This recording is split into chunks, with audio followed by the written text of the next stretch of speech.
Tous redoutent maintenant les premiers pas de Giorgia Meloni. Italie, la victoire de Meloni et du fascisme, c'est une question, c'est le titre de cette émission. Alors vous le voyez, à l'occasion de cette émission exceptionnelle, on s'est installé ici, à Rome, en Italie. C'est l'Italie du populiste Matteo Salvini. On ira également en Allemagne, une Allemagne plus que jamais divisée à quelques mois seulement des élections européennes, puisque d'un côté, dans la rue, il y a ces néo-nazis et de l'autre, le camp des progressistes qui tentent de combattre ces idées néo-nazis. Mais pour de nombreux observateurs, c'est déjà trop tard. En 2000, quand le FPO, créé, rappelons-le, par un ancien nazi d'ailleurs, donc le FPO dans les années 80 et 90 arrive déjà au pouvoir, puis à nouveau dans les années 2000, Jörg Haider est donc au pouvoir au sein d'une coalition.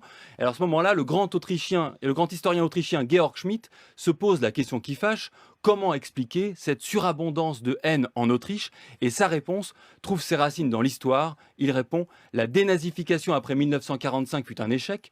Le traité d'État de 1955 fut une chance manquée de proclamer une fois pour toutes le caractère intolérable de toute forme de nazisme, même intelligemment déguisée.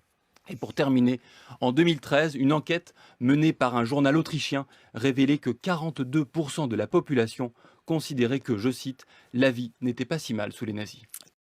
En octobre 2022, on commémore l'arrivée au pouvoir de Benito Mussolini en Italie, l'homme qui a créé le fascisme. En cet automne 2022, le parti le plus populaire en Italie, c'est un parti post-fasciste qui appartient à cette histoire-là. Le mot fascisme fait un grand retour dans l'actualité. Qu'est-ce que le fascisme ? Bon, le fascisme, qu'on voit de quoi on parle. Il s'agit d'un système politique autoritaire, conservateur, inégalitaire, qui s'appuie sur un État fort, un État militarisé, un État policier. Et le fascisme, surtout, implique une réduction drastique des libertés politiques et syndicales, le tout dans un déni total des droits de l'humain. Parce que c'est un truc de bobo, ça, les droits de l'humain. Il est vrai que depuis l'élection du président, la parole et la violence fasciste se sont pas mal libérées outre-Atlantique. Mais cette vague brune touche aussi l'Europe, et donc notre douce France. En effet, on peut assister dans notre cher pays de notre enfance à une droitisation, à une extrême droitisation du champ politique et de bon nombre d'intellectuels médiatiques. Et pour s'en rendre compte, il suffit de regarder la grande discussion de cet été. Avec Trump, les États-Unis seraient-ils devenus un État fasciste? Question posée fin juillet par le journaliste Mehdi Hassan sur la chaîne MSNBC.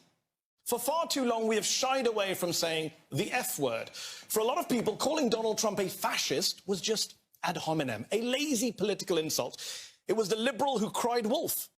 Oui, c'est une conjonction impressionnante, inédite depuis les grandes heures du Front National dans les années 90. Éric Zemmour est parvenu à rallier l'essentiel de ce qu'on appelle la fachosphère, royaliste, identitaire, suprémaciste blanc, catholique ultra-conservateur et même révisionniste antisémite.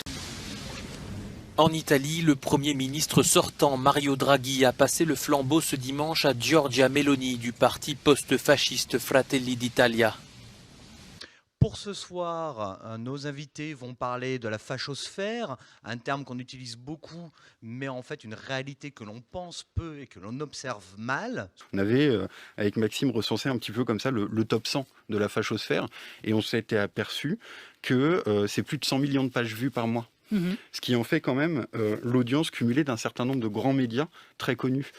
Il y a une influence, il y a une vraie influence aujourd'hui à l'heure d'Internet. Giorgia Meloni, dirigeante du parti d'extrême droite Fratelli d'Italia, est apparue comme une guerrière ce mardi pour lancer sa campagne. Madame Meloni était socialisée très jeune, elle s'est engagée très jeune en politique dans des groupements de jeunesse ouvertement fascistes, et elle était fasciste. L'Italie serait-elle donc en train de revivre les heures sombres du fascisme ? Les experts pensent que le pays n'a jamais vraiment tourné la page.